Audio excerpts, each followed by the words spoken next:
So, I had a thought, right? Hello, by the way. Welcome back to the show. I don't know the name of the show, but welcome back to the show anyway, right? So I had a thought about Manchester United's game against Aston Villa. The fortunate win, right? A good period to the game at the beginning, but a fortunate win. And there's been a lot of hoopla in regards to the game and our closing of the distance to the top four or the top five. But I'd try to talk about the team itself and the balance that is being achieved or not achieved, and how I feel like the team is being built from the defense upwards, right? So I feel like there's an element of control that is being built up in the defense into the midfield, and then I feel like it does drop off the edge of a fucking cliff, right? Let's not beat around the bush. And this is where my head's at, because a lot of the praise and adulation at the moment is towards Hojlund and Garnacho, and like they are leading the charge and are the reason for our uptick in form, which is completely wide of the mark in my opinion. I feel like the reason why Garnacho and Hojlund now are doing better, or be seen to doing a little bit better, or at least affecting games, right, is down to the control that we have seen with when Shaw was playing, Dalot playing better, Lisandro and coming back and partnering up with Varane. Also Casemiro and Mainu actually for the first time giving us control in a midfield. For the in regards to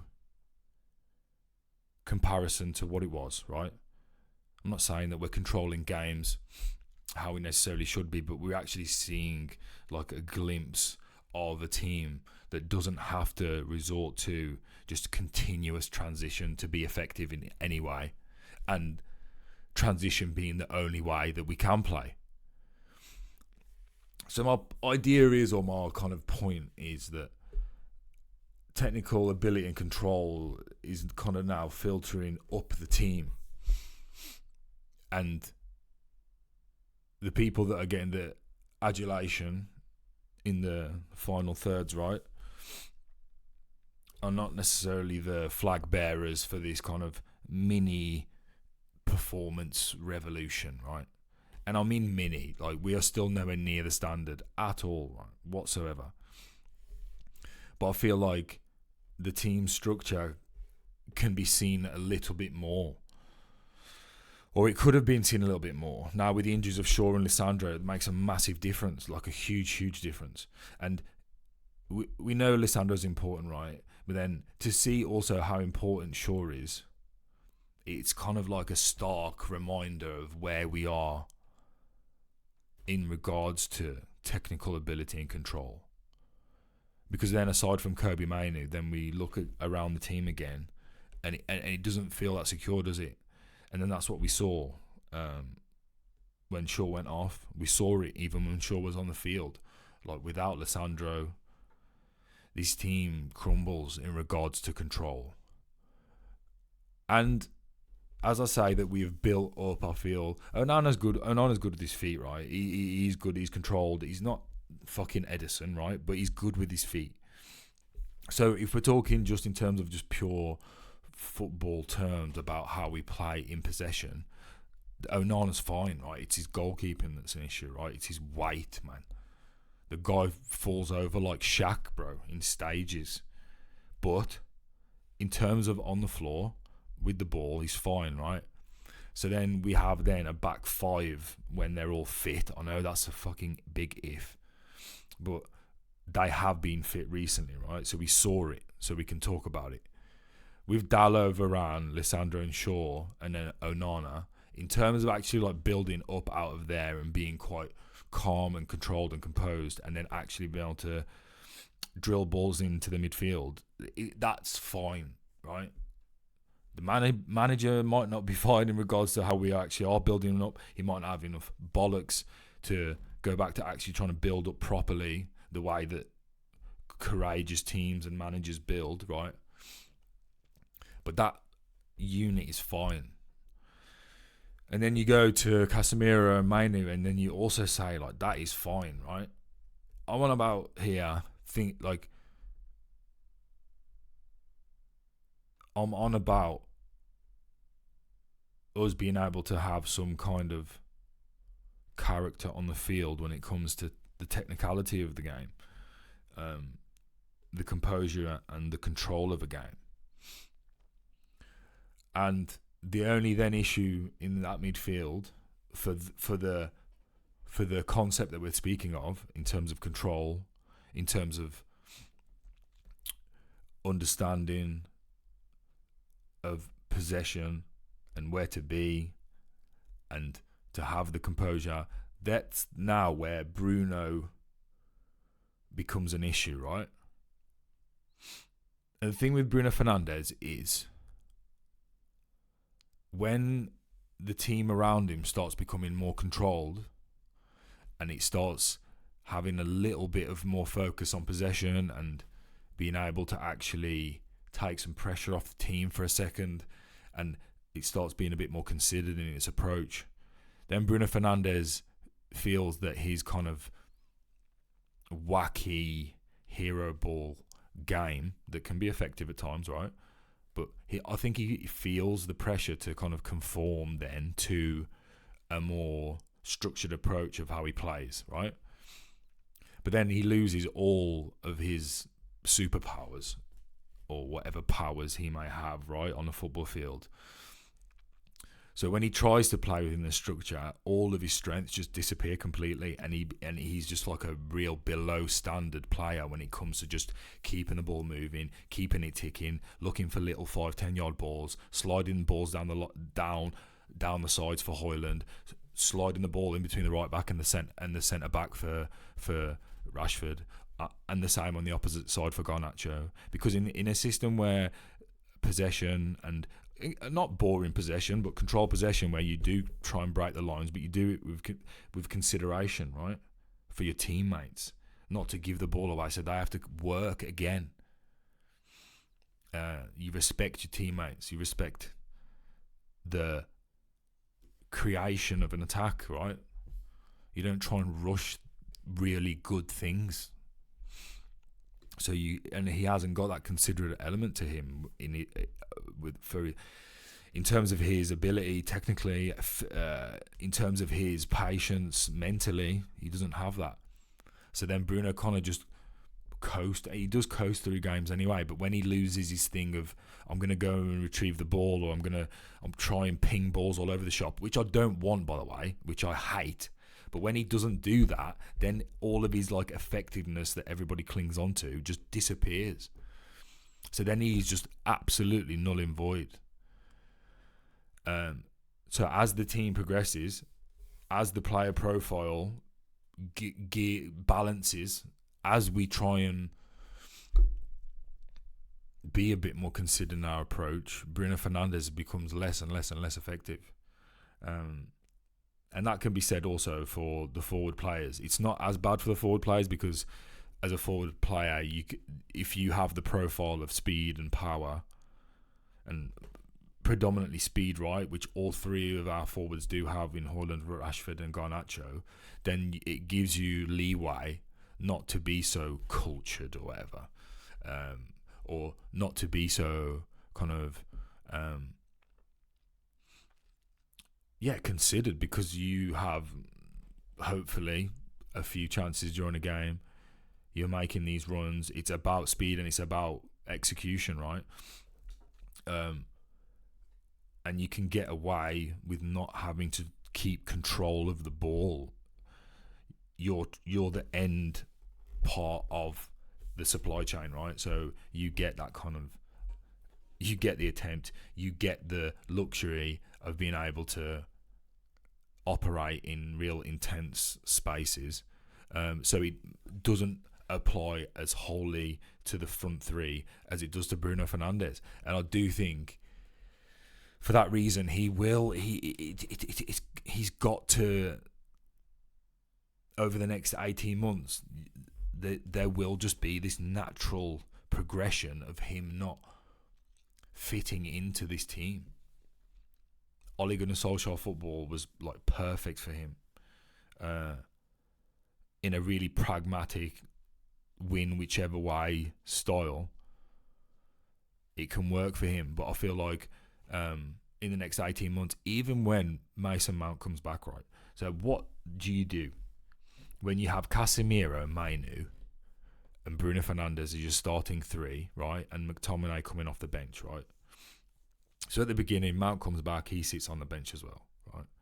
Say Mount comes on, whether he wants to play him on the wing, but say he wants to play him in one of the two eights, right? Which is Mainu and Bruno Fernandes, right? Let's call it that for now.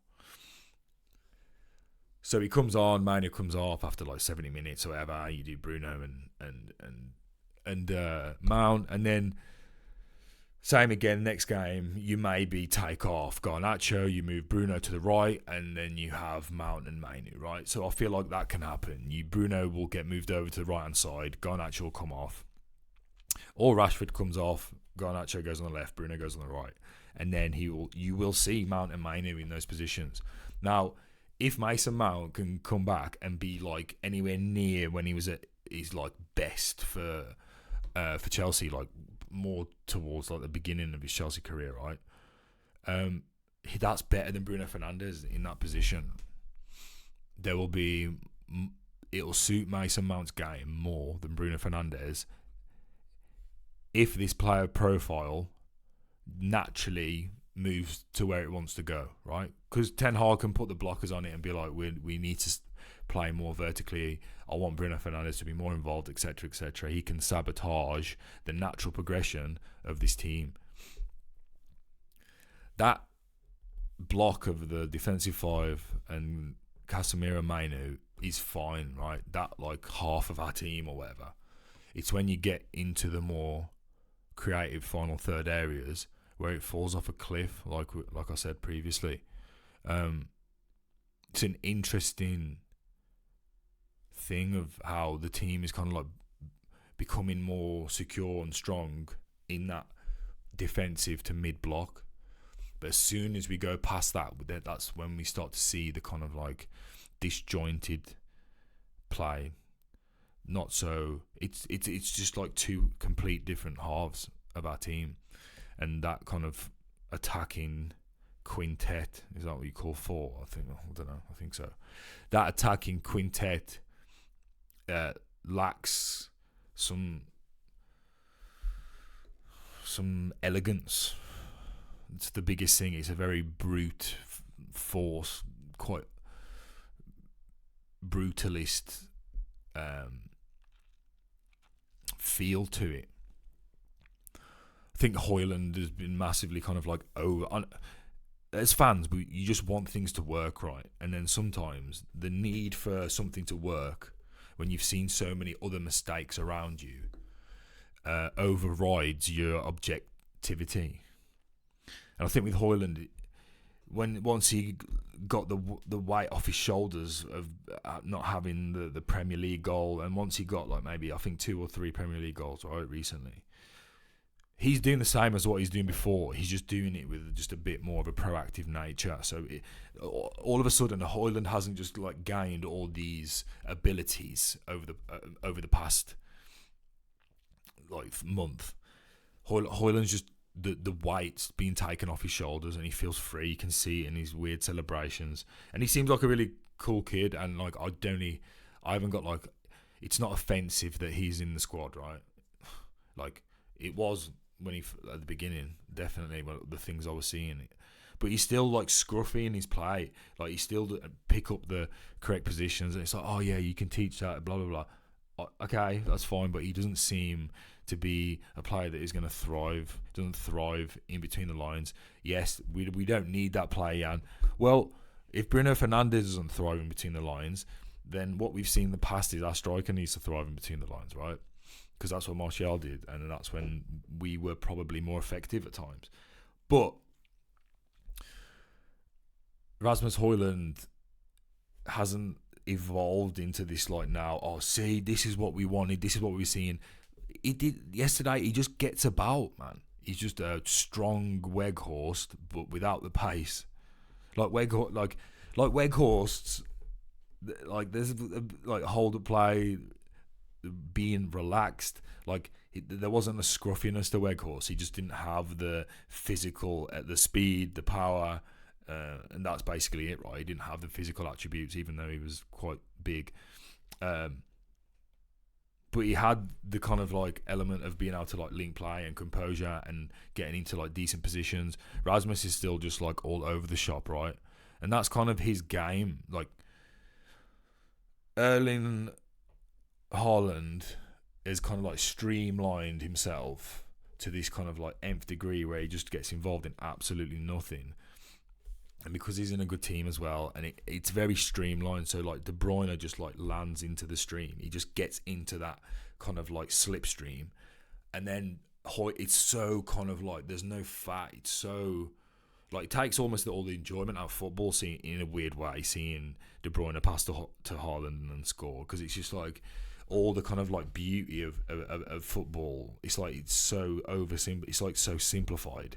It kind of like takes the life out of it almost in a weird way for me, because it's just this final action efficiency that's just almost like it's almost like I don't know. It just doesn't have almost any emotion to it. Seeing some of De Bruyne and Haaland's kind of link up, especially Haaland, right? De Bruyne has obviously got some beautiful passes, but I digress anyway. But yeah, I just think that I've seen links with Madrid for Hojlund. I know it's off the back of him scoring 5 and 5, and it's Manchester United, and everyone wants to read about it, so that's why they do it. I get it, but it's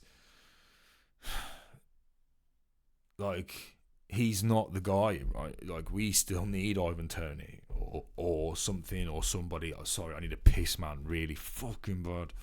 I'm gonna wait. But yeah, I think Hojlund is what he's proving to be. I think is just like a really capable Robin to somebody else that's going to come in and be the Batman. And I think Tony's probably the perfect guy in regards to resume recently in the Premier League, showing it, scoring 20 plus goals. He's a good player, man, and I think Hojlund will end up in a really healthy Man United team that's trying to win trophies. He will be the backup or that kind of like auxiliary player that can play on the right wing and play up front and come on and create carnage. Like, it's interesting because this is another thing. A lot of our kind of like big players, or what's seen considered as big players, like they're all just like really good impact subs for elite teams. Like Rashford's, like, you know, if like Rashford was on the bench for I know he sounds stupid, right, but like just roll with it. If Rashford was on the bench for like Bayern, or even let's just say Bayern, that's a good one, Bayern. If Rashford was on the bench for Bayern and he was on what, like fucking 80 grand or like 100 grand a week, he's on the bench for Bayern and he'd come on and just try and cause carnage for like 20 minutes at the end of the game. And he'd start some like Pokal games in the cup, and then like he's just like an exciting player that comes on and does his bit, yeah. Like that's garnacho as well. He's an exciting player that comes on and will do his bit and be effective when there's spaces in the game. And what's Bruno Fernandes? He's exactly the same. He can come on and cause carnage and full of energy. And when there's spaces and when everyone's tired, he can cause some damage, right? And what's Hojlund? He's an exciting player that can come on, and when everyone's tired and the space is everywhere, he can cause damage. It's like they're like a good substitution unit. Like all of them, like all four of them are just subs, bro, for elite teams. Or people might, if you want to be even harsher, there might even be that. So yeah, that's me. It was an interesting game, the United Villa game. United didn't deserve to win. It was a massive win. I need a piss really bad, bro. That's the end of the show. Just one thing. It's Man City, and Man City are playing. And I just want to say, pretty interesting thing. Well, I don't know. You might not find it that interesting, but just a little, because it is, like I said, Man City are playing, so I can talk about Pep. That's my only link. What's interesting is no one ever talks about Pep's squad rotation and how he kind of like switched squad rotation and reinvented that as well. Squad rotation was always like this tinkering thing. So he'd be like taking players in and out, right? Pep kind of got, and in his head he was like, and it makes sense. He's like, you can't get any rhythm when you constantly tinkering and switching. And I know he does in a sense of like, no, same 11 will start over and over again, right? I get that, but or most of the time, yeah. So he'll do it in like blocks. So I think what he realised is like, if you just constantly in and out, yeah, you'll be like, sharpness will be waning. Also, just like emotionally and mentally, I think it's probably quite draining, like not knowing if you're going to start or not or whatever. Pep will do it in like blocks, like he's done it with like every player, and it's not just the first season they come in. There's like, I remember with the defence at one stage, he'd be playing like Laporte, and like Stones just wouldn't play for like 2.5, 3 months, and then all of a sudden it wasn't like necessarily an injury. But then all of a sudden, then Stones will be back in. Laporte would just be sitting on the bench for like 2 months, and he almost does it in like blocks. You see it with Jack Grealish now, like not playing whatsoever. He obviously annoyed, but he's just out of the team.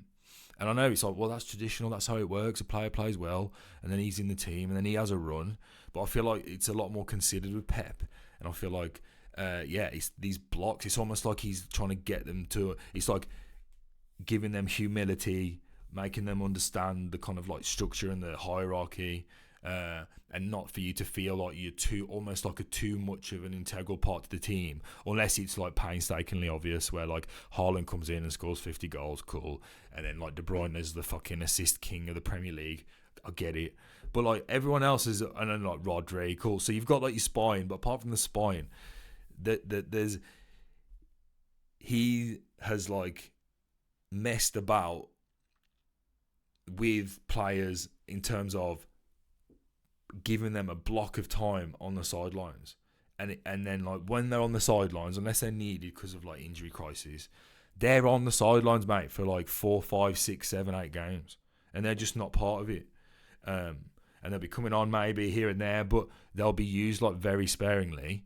And it's, I don't know, it's interesting, isn't it? Because if you just have these kind of like blocks of kind of intense concentration when you know you're going to play, and then also when you know you're basically not playing and you're not favoured at the moment, and you have this chunk of time off, it almost like gives you a reset as well. And then when you do come back into the team, and not this kind of bit part here and there, and obviously Pep has the luxury to do this, but I feel like he like squad rotates in like blocks of time.